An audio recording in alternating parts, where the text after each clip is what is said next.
Why do you keep trying to save the people you love? Okay, I want to ask you that question today. All right, why do we do that? Have you ever loved someone so much, so very much, that a sibling or someone really close to you, a best friend, and maybe they're struggling with addiction, trauma, yes, depression, so many things that people can be struggling with, anxiety, abusive relationships, or they're making decisions that are slowly destroying their life.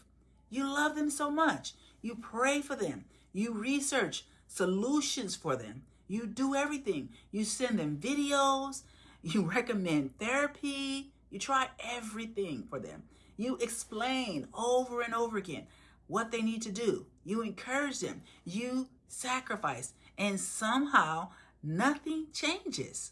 Okay? Instead, you become exhausted. But their suffering became your suffering. Yes, their suffering became your suffering. Maybe it's your husband. Maybe it's your husband. Or maybe it's your wife. Or maybe, just maybe it's your child. Okay? Your parent or someone. You become completely burnt out. Today on Trauma Talks, I want to introduce you to something I call the rescuer burden. Yes, the rescuer's burden. It's the most overlooked trauma response that I have ever seen. And if you don't understand it, you guys, guess what? You may be spending years carrying pain that was never yours to carry. Okay? So, if you've never been here before, hey, welcome to Trauma Talks. My name is Crystal Boo.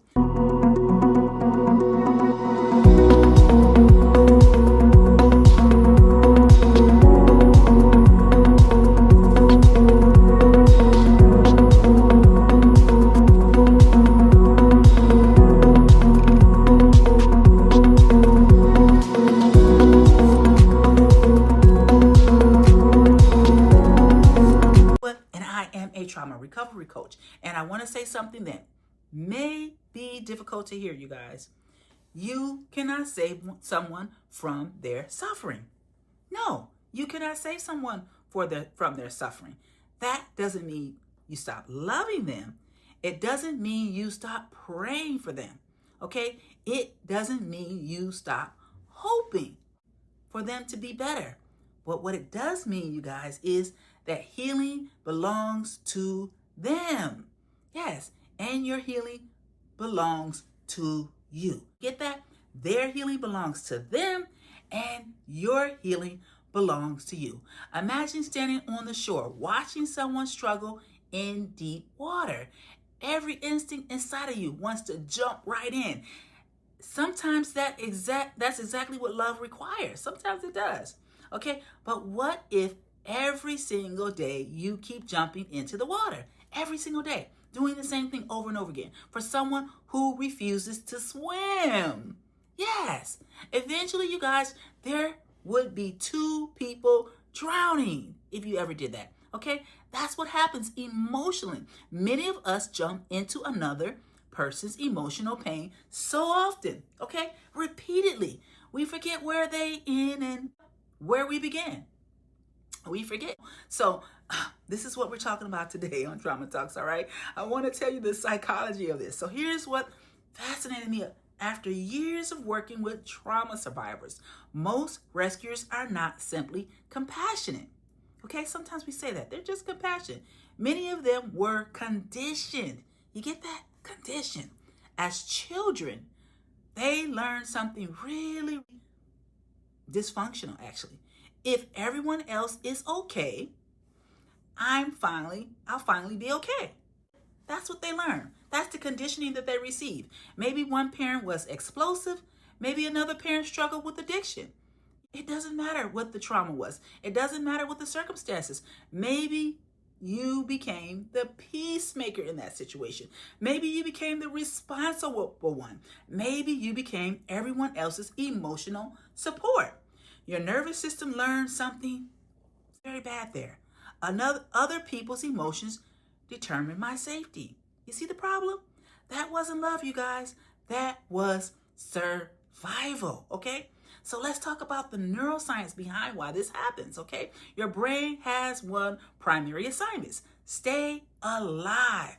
Every second, your nervous system is asking, am I safe? Am I safe? When someone you deeply love begins suffering, guess what happens? You don't feel safe, okay?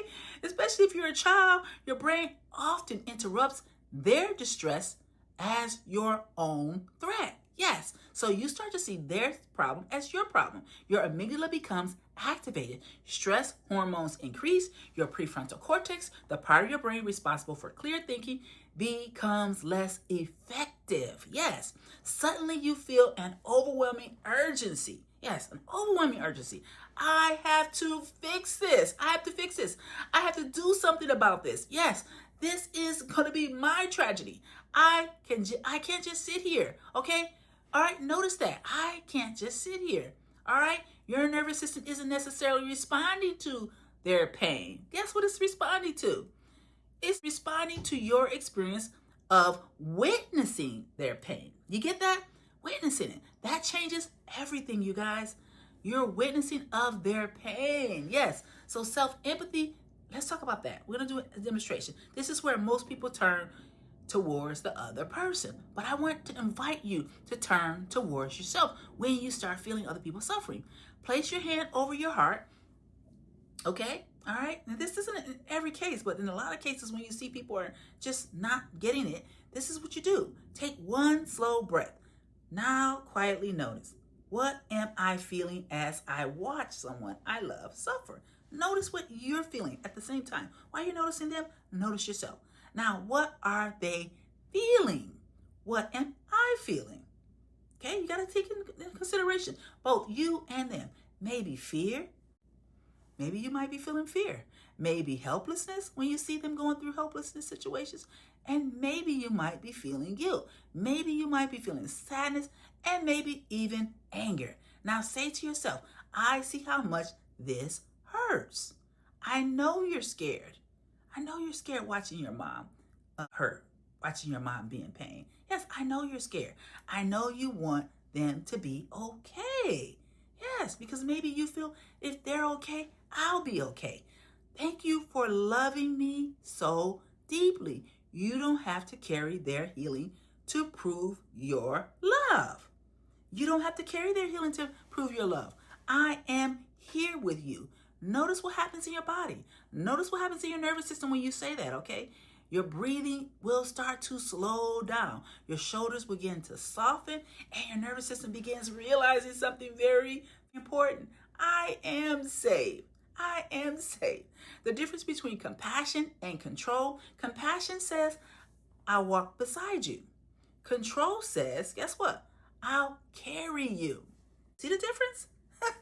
Yes, control says, I will carry you. Compassion believes in another person's capacity. That's compassion. Control unintentionally communicates, I don't believe you can do this without me. I don't believe you have it in you. Safety for the person you're trying to help, not just their emotional safety, but your emotional safety.